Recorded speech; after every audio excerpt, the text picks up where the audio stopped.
Assalamualaikum warahmatullahi wabarakatuh. Halo, selamat pagi semuanya. Semoga kabar kalian sehat selalu. Perkenalkan, kami dari kelompok 9 yang beranggotakan saya sendiri, Sofia Zahro, dan rekan saya ada Ira Rahmayanti Hidayati, Ufi Fikratul Amna, dan Damhar Kasidan Jati. Pada pertemuan kali ini, kami berkesempatan untuk mempresentasikan mengenai sistem endokrin. Berikut materi yang akan dibahas pada presentasi kali ini. Yuk langsung saja ke pembahasan. Mengenai pengertian dari sistem endokrin sendiri, sistem endokrin adalah suatu sistem kontrol kelenjar tanpa saluran yang menghasilkan hormon yang tersirkulasi di tubuh melalui aliran darah untuk mempengaruhi organ-organ lain. Adapun dasar dari sistem endokrin adalah hormon dan kelenjar atau glandula. Hormon sendiri memiliki pengertian yaitu suatu bahan yang dihasilkan oleh tubuh atau organ yang memiliki efek regulatorik spesifik terhadap aktivitas organ tertentu.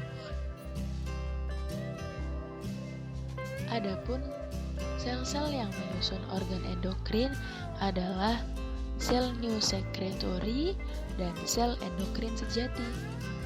Yang pertama, sel new secretory. Apa sih itu? Sel new secretory adalah suatu sel yang berbentuk seperti sel saraf dan memiliki fungsi sebagai penghasil hormon. Contoh dari sel ini adalah sel saraf yang ada pada hipotalamus.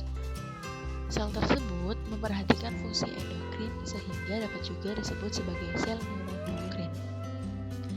Sebenarnya, seluruh sel yang dapat menghasilkan sekret disebut sebagai sel sekretori. Oleh karena itu, sel saraf seperti yang terdapat pada hipotalamus disebut sel new secretory. Yang kedua ada sel endokrin sejati. Apa sih itu? Sel tersebut adalah sel endokrin klasik yang benar-benar berfungsi sebagai penghasil hormon, tidak memiliki bentuk seperti sel saraf. Kelenjar endokrin sejati melepaskan hormon yang dihasilkannya secara langsung ke dalam darah atau cairan tubuh. Kelenjar endokrin sejati dapat ditemukan pada hewan yang mempunyai sistem sirkulasi. Organ utama dalam sistem endokrin hipotalamus merupakan pusat tertinggi sistem endokrin yang menjalankan fungsinya melalui hormonal dan saraf. Hipotalamus menghasilkan faktor R, releasing dan inhibiting yang mengontrol sintesa dan sekresi hormon hipofise anterior. B. Kelenjar hipofise. Kelenjar hipofise atau yang biasa dikenal sebagai kelenjar pituitari merupakan kelenjar berukuran kecil yang di otak yang berperan dalam memproduksi hormon-hormon penting di dalam tubuh. Kelenjar hipofise terdiri dari 3 lobus. 1. Lobus anterior, 2. Lobus posterior, 3. Lobus intermediate. C. Kelenjar pineal. Kelenjar pineal merupakan kelenjar endokrin atau neuroendokrin yang mengatur irama harian aktivitas tubuh.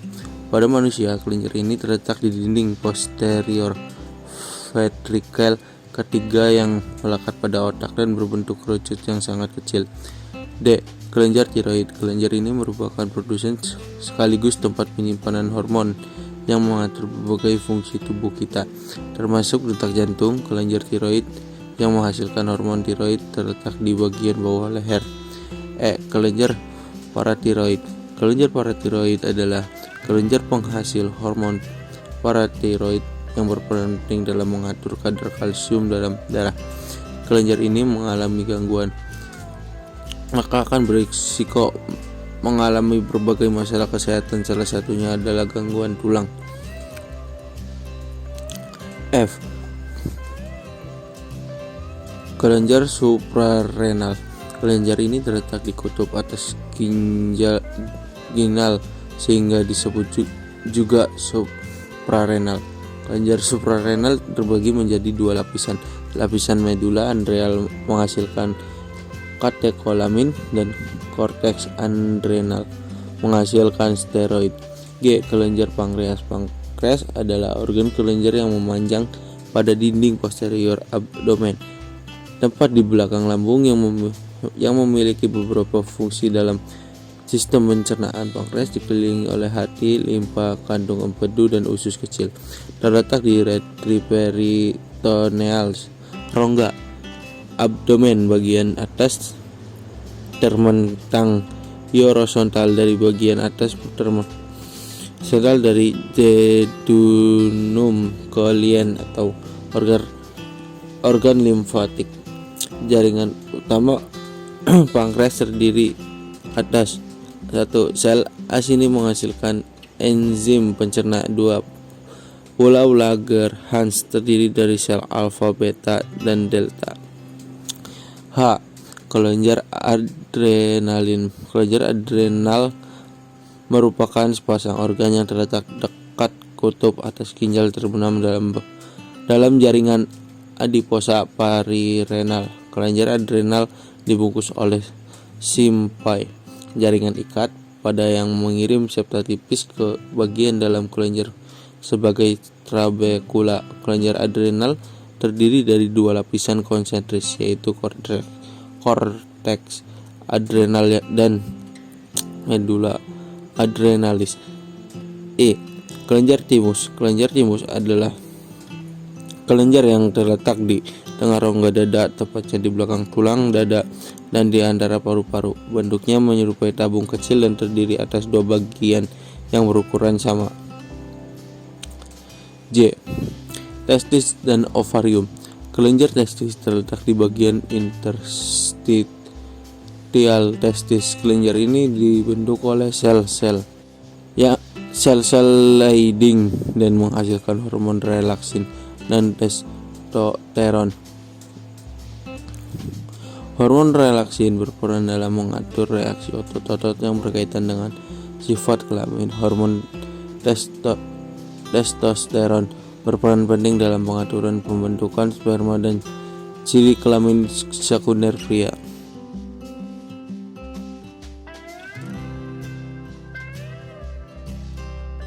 Sistem endokrin mamalia.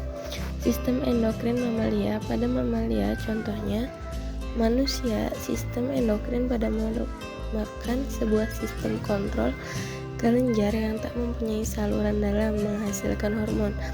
Sistem ini akan bersirkulasi pada aliran darah saat mempengaruhi organ tubuh yang lain. Pada sistem ini terdapat kelenjar-kelenjar endokrin yang mensekresikan senyawa kimia atau hormon. Sistem endokrin pada amfibi. Sistem endokrin pada amfibi contohnya seperti katak. Katak memiliki beberapa kelenjar endokrin yang menghasilkan sekresi yang disebut hormon. Fungsinya mengatur atau mengontrol tugas-tugas tubuh, merangsang baik yang bersifat mengaktifkan atau mengerem pertumbuhan, mengaktifkan bermacam-macam jaringan dan berpengaruh terhadap tingkah laku makhluk. Sistem endokrin pada Aves. Sistem endokrin pada Aves merupakan sistem regulasi yang kerjanya dirangsang oleh sistem syaraf untuk mengontrol kegiatan pada tubuh unggas. Sistem kerja syaraf dipengaruhi oleh rangsangan elektrik dan sistem endokrin dipengaruhi oleh perangsang kemis yang disirkulasikan aliran darah ke pusat-pusat kelenjar endokrin. Kelenjar endokrin pada Pisces. Kelenjar endokrin pada ikan mencakup suatu sistem yang mirip dengan vertebrata yang lebih tinggi tingkatannya, namun memiliki beberapa jaringan endokrin yang tidak didapatkan pada vertebrata yang lebih tinggi. Sistem endokrin pada reptil. Sistem endokrin pada reptil yaitu sistem endokrin terdiri dari kelenjar yang mengeluarkan hormon penting untuk fungsi tubuh normal. Reptilia memiliki kelenjar endokrin yang sama seperti mamalia. Beberapa contoh adalah tiroid, paratiroid, dan kelenjar adrenal. Gangguan sistem endokrin. Gangguan endokrin adalah penyakit yang terkait dengan kelenjar endokrin pada tubuh.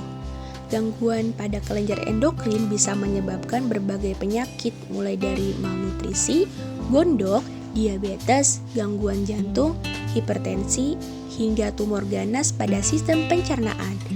Faktor resiko gangguan endokrin yaitu meningkatnya kadar kolesterol, riwayat keluarga atau keturunan, riwayat penyakit terhadap gangguan autoimun, pola makan yang tidak baik, kehamilan.